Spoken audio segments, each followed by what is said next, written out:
Is automation a solution or a problem? Let's study the case of accidents with the 737 MAX. Leave your opinion and subscribe to the channel.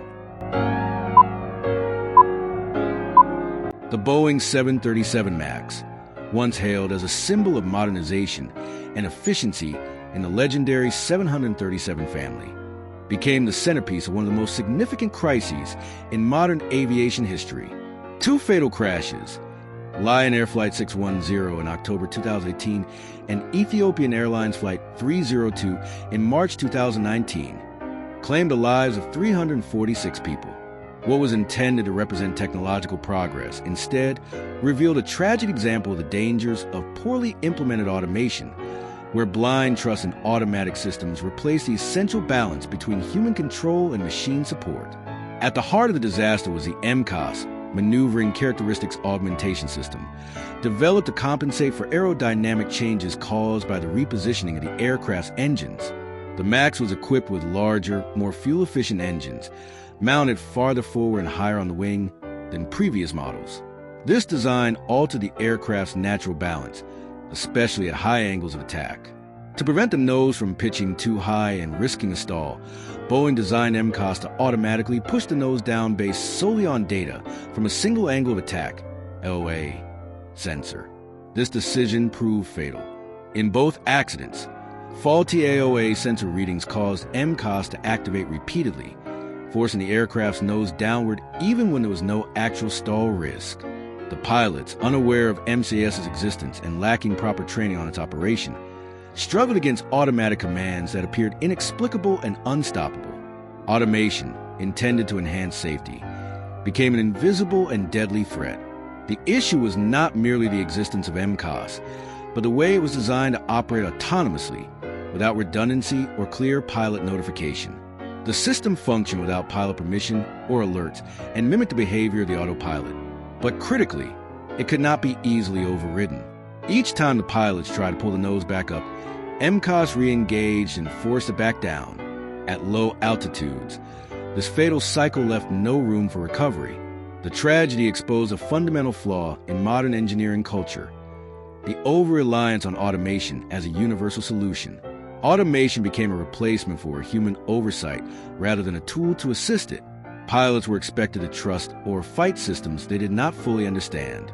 More concerning, many didn't even know MCAS existed because Boeing deliberately omitted it from pilot manuals to avoid costly retraining requirements.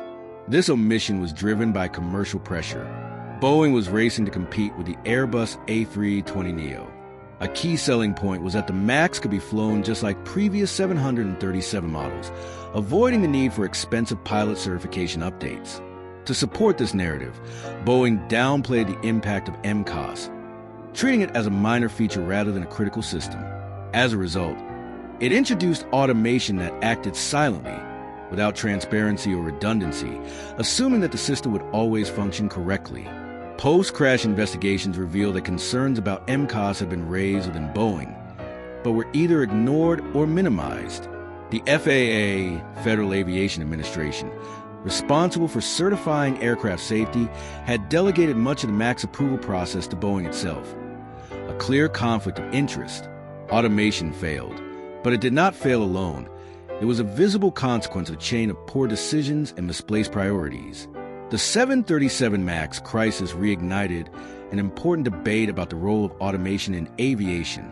Automatic systems are essential and have undeniably improved overall flight safety.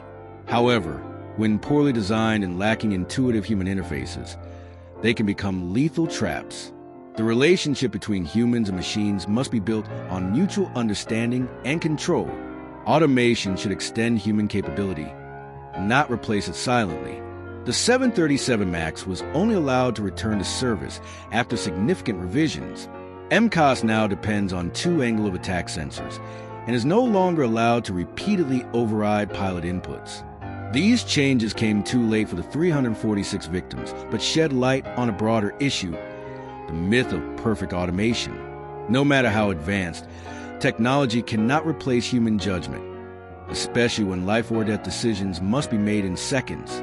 The 737 MAX tragedy was not just a technical failure, but an ethical and systemic warning. It exposed the risks of prioritizing schedules, profits, and market competition over safety. More than any manual or algorithm, the most important lesson is that automation must never mean abdicating responsibility. In the cockpit, the human must remain the final authority. For that to happen, pilots need to be well-informed, well-trained, and above all, respected.